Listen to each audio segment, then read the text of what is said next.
السلام علیکم ورحمۃ اللہ وبرکاتہ۔ تقریباً 1450 سال کی جو اسلامی تاریخ ہے اس وقت، اس میں بہت ساری تنظیمیں، تحریکیں پیدا ہوئیں اور چلی گئیں۔ تو جانے کی وجہ کیا، ختم ہونے کی وجہ کیا ہے؟ کوئی دینی تحریک پہلے چلاتا تھا، اس کے اندر للہیت اور عقائد کی درستگی ہوتی تھی تو اللہ کی مدد ہوتی تھی، اور وہ تحریک چلتی رہی، لوگوں کو فائدہ ہوتا رہا۔ بعد میں باطل کو پریشانی بڑھتی تھی، اس تحریک کے اندر گھس کے اس کے عقائد کی گڑبڑیاں شروع کر دیتی تھی۔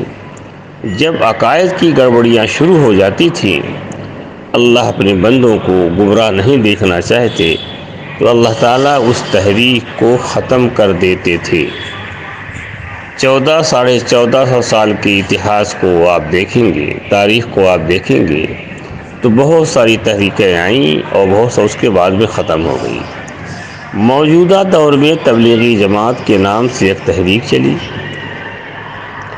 مولانا الیاس رحمۃ اللہ علیہ نے علماء کے ماتحت میں اس کام کو شروع کیا، اور اس کے نام سے کتاب دکھا دی، فضائل اعمال یا تبلیغی یا نصاب کے نام سے، اور تبلیغ والوں کو طے کر دیا کہ آپ کو 6 نمبر سے باہر نہیں جانا ہے۔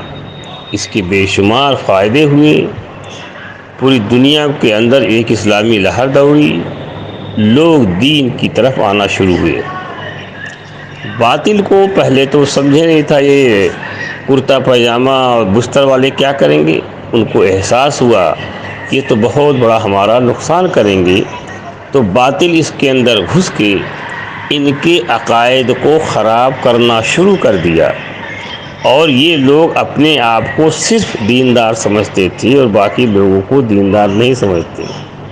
جو چلہ نہ لگایا ہو، 4 مہینہ نہ لگایا ہو، سال نہ لگایا ہو، اس سے مسئلہ مت پوچھو۔ جہاد کے سارے فضائل اپنے اوپر منطبق کرنا شروع کر دیے، اور عقائد کی گڑبڑیوں میں اللہ کے ہاتھ میں ہدایت ہوتی تو اللہ نبیوں کو بھیجتے۔ مسجد زرار بنانے والے ایمان والے تھے، اور نظام الدین کی جو اہمیت اتنی بڑھائی، فرمایا نبی کریم صلی اللہ علیہ وسلم 3 مسجدوں کا مقام دنیا میں سب سے بڑا ہے، خانہ کعبہ، مسجد نبی، بیت المقدس۔ اب یہ کہنے لگے کہ خانہ کعبہ، مسجد نبی کے بعد تیسرا مقام نظام الدین کا ہے۔ نظام الدین کی طرف ہجرت کرنا ہجرت باطہ ہے۔ خانہ کعبہ میں ثواب، حاجیوں کی خدمت کرنے کا جو ثواب ہے، نظام الدین کے اندر رہ کے کام کرنے پر ثواب ملے گا۔ تو بہت ساری باطل عقائد ان کے اندر پیدا ہو گئے، تو علماء نے مولانا سعد کاندھلوی پر فتویٰ دیا، یہ گمراہی کی طرف لوگوں کو لے جا رہے ہیں۔ تو ظاہر ہے اللہ اپنے بندوں کو گمراہ نہیں ہونے دے گا۔ مرکز تو اب نظام الدین نہیں رہے گا میرے کہنے کے اعتبار سے، اس لیے کہ دیکھو صلح حدیبیہ جس پیڑ کے نیچے ہوئی، لوگوں کے اندر اس کی اہمیت بڑھتی چلی گئی، تو لوگ جو وہاں جاتے تھے اس پیڑ کے نیچے ہوا، اور عقائد اللہ سے ہٹ کے اس پیڑ کے نیچے ہونے لگے۔ حضرت عمر رضی اللہ تعالیٰ عنہ نے اس پیڑ کو کٹوا دیا۔ دیوبند میں آئیے، ایک انار کے پیڑ کے نیچے جہاں تعلیم شروع ہوئی تھی، وہ انار کا پیڑ 100 سال تک ہرا بھرا تھا، جبکہ انار کی زندگی 17 یا 18 سال ہوتی ہے۔ دیوبند جو جاتا تھا وہ پہلے انار کا پیڑ دیکھنے جاتا تھا، تو لوگوں کے اعتقاد اور عقائد انار کے پیڑ سے جڑنے لگے، تو دیوبند والوں نے کٹوا دیا۔ اسی طریقے سے جب تک نظام الدین ایک ذاتی تھا کہ دعوت کا کام چل رہا ہے، جب اس کے عقائد اس بنیاد پر جڑنے لگے کہ جو مرکز سے آئے گا اسی کو رہنے دیں گے، مرکز میں قیام کرنا ہجرت باطہ ہے، مسجد نبی خانہ کعبہ کے بعد تیسرا مقام نظام الدین کا ہے، جب اس حد تک عقائد بڑھ جائیں گی تو اللہ اپنے بندوں کو گمراہ نہیں ہونے دے گا، اس مرکز کو بھی ختم کر دے گا۔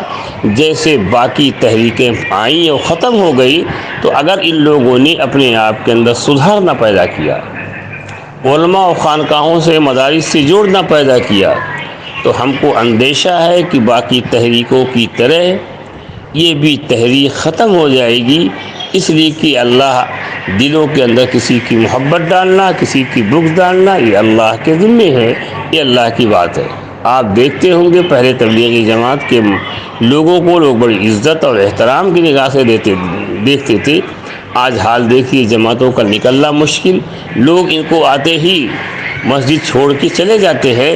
یہ پتہ نہیں کہاں سے دھوکر کاس کے لوگ آ گئے ہیں. دلوں کے اندر محبت ڈالنا یہ اللہ کا کام ہے.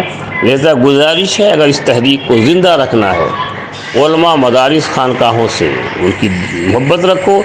اگر یہی کہو کہ صرف ہی ایک کام ہدایت کا ہے باقی لوگوں کو بیکار سمجھو گے یہ تحریک چلنے والی نہیں ہے. سوچو اور سمجھو. فقط والسلام.